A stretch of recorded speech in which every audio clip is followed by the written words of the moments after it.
It seems to me, first of all, from what I understand from doctors, that's really rare. If it's a legitimate rape, the female body has ways to try to shut that whole thing down. And when it comes to establishing your worldview, I was curious, what newspapers and magazines did you regularly read before you were tapped for this to stay informed and to understand the world? I've read most of them, again, with a great appreciation for the press, for the media. But like what one specifically, I'm curious that you... all of them, any of them that have... Can demonic spirits attach themselves to inanimate objects? The answer is yes. Welcome to Twat Waffle of the Week. Welcome to Twat Waffles of the Week for week ending 5/29. Busy week. Lots of stupidity. Lots of grief. And I'm not going to talk about the specifics of the shooting in the sense that the information coming out is just, I'm going to say it's just weird. Something's going on, I'm not sure what. I'm not comfortable with saying law enforcement was wrong in how they handle things, but it's weird. So, to start things off, we're going to go with a clip that's actually from last week. It came out, I think, late Sunday, or came across my feed late Sunday. And yeah, it's Alex Jones, and the dude's a trip. Gay frogs? And I know he's said this in the past, but gay frogs? Seriously, Jones's hyperbole is factless, as usual. Besides not understanding basic math, studies have shown that while sperm count is decreasing, it's closer to a 50% decline over the last century, not 96 as he claims.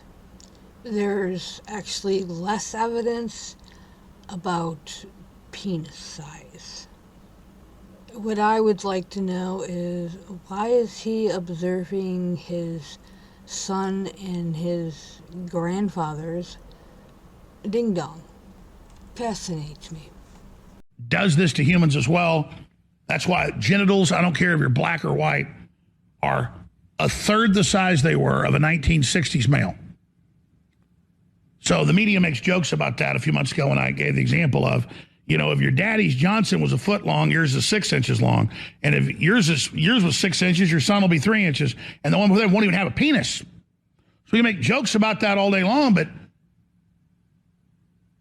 this isn't a game. And you can say, okay, well, who cares? Well, we're sterilized. And the sperm counts are down 96%. And with that, a wee bit of good news to report, for once. Anti-LGBT activist Josh Duggar has been finally sentenced to a 12-year prison term after he was found guilty of knowingly downloading pictures that showed graphic child sex abuse. Now, personally, I feel he should have gotten 20 to 25 years with no parole, but I'm a bitch. So, the longer that man sits in jail, the better. And now for some nitty-gritty. I have heard of some bizarre rationalizations used to justify particular court rulings. This one takes the cake. Apparently, Judge Daniel Traynor is worried about a rash of infants having their genders surgically altered at birth. Quote, a Trump-appointed judge just blocked federal agencies from enforcing part of the Affordable Care Act on the grounds that it would require doctors to perform gender-affirming care, including surgery, on babies. The wild claim is patently false. The Christian Employer Alliance alleged that the implementation of Section 1557 of the ACA was an affront to their religious freedom. Essentially, the suit said that being required to treat patients with gender dysphoria would prevent them from maintaining views and facilities in accordance with their religious beliefs. The suit sought to bring an injunction barring the Department of Health and Human Services and the Equal Opportunity Commission from carrying out their job duties by ensuring transgendered patients are not discriminated against.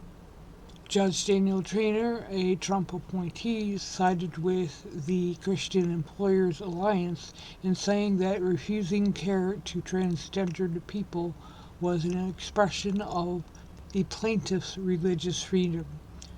Traynor's opinion seems to be founded upon the idea that the HSS will be prosecuting doctors for refusing to medically transition infants.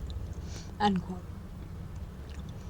So, based on a very, very false claim that babies are being transitioned, the judge has implied that the Christian Employer Alliance's religious freedoms outweigh transgendered people's rights to be treated for their gender dysphoria.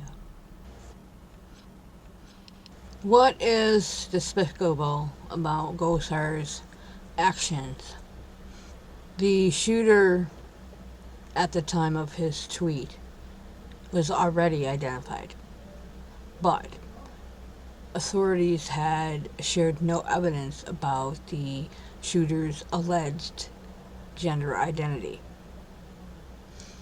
Despite the lack of evidence, Gosar and others claimed the gunman was transgender. Social media posts making the baseless claim have shared photos of a person unrelated to the attack, and from my understanding, not even living in Texas. Simply put, Gosar et al., and we'll get to one of the et als in a moment, endangered the life of an innocent woman. Quote, U.S. Rep. Paul Gosar of Arizona, a far-right Republican and major supporter of Donald Trump, tweeted and then deleted a false allegation that a transsexual leftist illegal alien was responsible for the mass shooting Tuesday at a Texas elementary school. Gosar's tweet came in response to another Twitter user who wondered if the shooter was the type of trash who supported Gosar and his ideological allies, such as U.S. Rep. Marjorie Taylor Greene of Georgia, the Arizona Republic reports. Gosar responded, "We know already, fool. It's a transsexual leftist illegal alien. It's apparently your kind of trash." The tweet was on his personal account, not his U.S. House feed. Thank God for that. He eventually deleted the message, and the person he was responding to deleted the comment that led to Gosar's remark. But there is screenshots of the tweets. End quote. Now, in the same vein as Gosar, we have Marjorie Taylor Greene's wise words. And given the horrific tragedy of this past week, you would think that the truth would mean something to Marjorie Taylor Greene. Apparently not. Who was Hispanic, Clearly had a lot of mental issues going on, as was shown with him wearing eyeliner, cross-dressing, a lot of his language, being a loner. We're still learning a lot more about him. Point 1. Being transgender is not a mental illness. Point 2. Quote, there's no evidence the suspect was transgender. The post misidentifies the image of the person holding the transgender flag in a post as Ramos. The mugshot in the post does not show Ramos, though. End quote. Now, this is where Taylor Greene's FUBAR is different from Gosar's. The misidentification has been known for at least 24 hours when Gosar made his post. So he may not have been aware. I will give him that benefit. Marjorie Taylor Greene, on the other hand, or her team, should have known that she had faulty information that needed correcting. Marjorie Taylor Greene chose to lie, and she did. She lied. There's no way around the fact, oh, I didn't know. You fucking lied, you. So this piece of shit, in my opinion, should be removed from office. And before anybody gets it under their skin that they think that I am defending the actions of Ramos, I'm not. What I am attacking is the mischaracterization of transgender individuals as mentally ill and violent. I'm attacking garbage like Marjorie Taylor Greene attempting to score political points by lying. And I know my choice of words was not ideal, but I'm sorry. I've listened to a little too much Marjorie Taylor Greene this week, and she really is, in my opinion, a disgusting piece of shit. And she needs it removed from public office. Whether there's any cause or course of legal action, that needs to be explored. Censuring, removing her from committee, I'm sorry, does no good. And she's not the only one. She just happens to be, I'll call her an easy target because she's so vocal and is easy to attack somebody when they're vocal about what they believe. And just so y'all know, she did win her primary. This next story reminds me of a Criminal Minds episode called Open Season. It's from 2007. Quote, Ethan Schmidt, a 24-year-old right-wing extremist, has announced that he will be hunting LGBTQ allies around Phoenix, Arizona during June, Pride Month.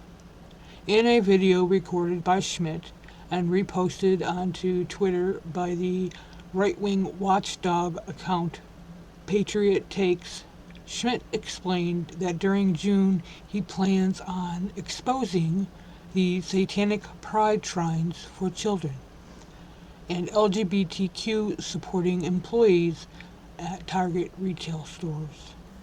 End quote. Bear in mind, this isn't Schmidt's first threat.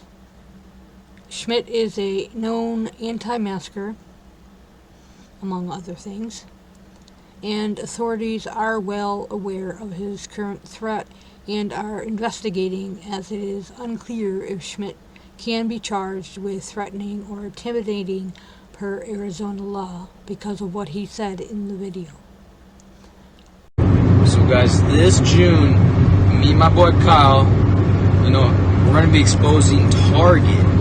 So, Target, you might as well perma-ban me forever across all your stores in the United States, because if you don't, we're going to be coming to every single one, and we're going to be exposing every single pride, what's it called, pride shrine, satanic pride shrines for children. We're going to be exposing every single one. We're going to be pressing all the managers at every single Target. We're going to find and expose all the LGBT supporters, all the employees that support it. We're going to be exposing them. We're going to make massive scenes in every single Target across Phoenix, Arizona. And we're not going to let corporate poison the children. So Target, we're giving you a heads up that, we're going to be coming after you hard. I've already exposed you guys pretty good, but, this is going to be next level stuff. So, Christ wins. LGBT loses. Yeah. I also like to hunt LGBT supporters on my free time. That's one of my favorite pastimes, We're also, we're going to be going on hunting expeditions pretty soon. Hunting the LGBT supporters across Arizona and Phoenix. So, keep an eye out for that, because, you're not safe. If you support the LGBT agenda, you're not safe. You're not safe. Right, Kyle? Yep. You're not safe. Not. They're not safe. Ethan finds you. Ethan finds everyone. Yep. Can't hide from me. While Candice Taylor's chance of winning the Republican nomination for Georgia governor was 0, I am happy to report that predictions held true. Thank fucking God. But Taylor is a Trump loyalist. Quote, far-right favorite Candice Taylor received just 3.4% of the vote in Georgia's GOP primary for governor on Tuesday, less than 1/20th of current Governor Brian Kemp's 73.7% of the vote. But that isn't stopping Taylor from refusing to concede. Surprise, surprise, and claiming the election was rigged. Surprise, surprise, some more. Taylor, a Trump loyalist who campaigned with the slogan, Jesus, guns, babies, and promised to stand up to the Luciferian cabal, simply believes it's impossible that she lost this spectacularly. We have a national data team working on the 2022 primary election fraud.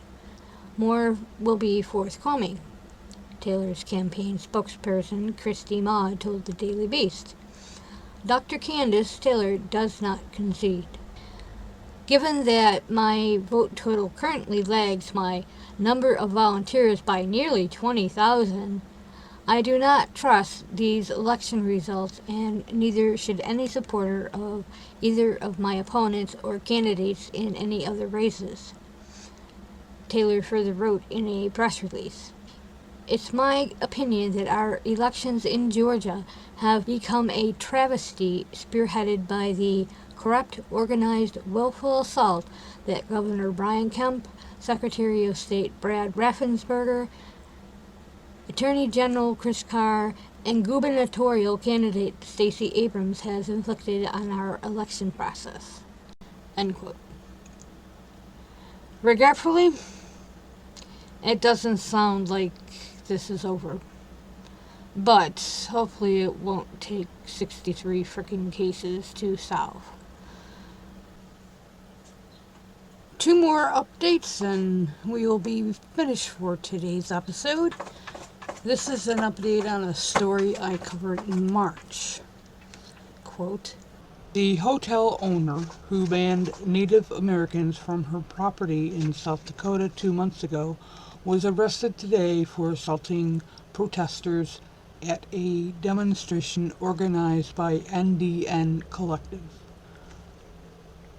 Connie Uri, 75, the owner of the Grand Gateway Hotel in Rapid City, was charged with 3 counts of simple assault by the Rapid City Police Department for spraying what appeared to be a cleaning agent in the faces of several people outside the hotel. Uri's arrest was confirmed by Warren Poches, a spokesperson for the Rapid City Police. More information on the crime will be available on Monday, Poches told Native News Online. So I'm assuming that sometime later today we'll have more updates. And the last update actually is a story I did today, but it came in after I already scripted. So, it's come to my attention as I was scripting this episode. Quote, the FBI brought right-wing provocateur Ethan Schmidt in for questioning. Ethan has ties to Arizona Republicans and recently pledged to hunt LGBT supporters at Target and across Phoenix. Ethan falsely accused Patriot Takes of actively promoting violence against him. End quote. Just got done talking to the FBI, and they were concerned about all the death threats that Antifa Twitter is producing against me because of my viral video. You know, Patriot Takes is actively promoting violence against me. Not that I care, because all it does is give me, helps my message get out, and yeah, no such thing as bad press. But this is exactly what I wanted to happen. I'm a professional internet provocateur and political agitator. This is what I planned all along. The FBI is on my side. The FBI is on my side, leftists. What are you going to do about it? What are you going to do about it? Police love me. FBI loves me. Yeah. You know, FBI, you know, they were just concerned for my safety. You know, they're not concerned about the LGBT's agenda safety. They're not concerned about their safety. They're concerned about my safety from you libtards. Because you libtards are violent extremists.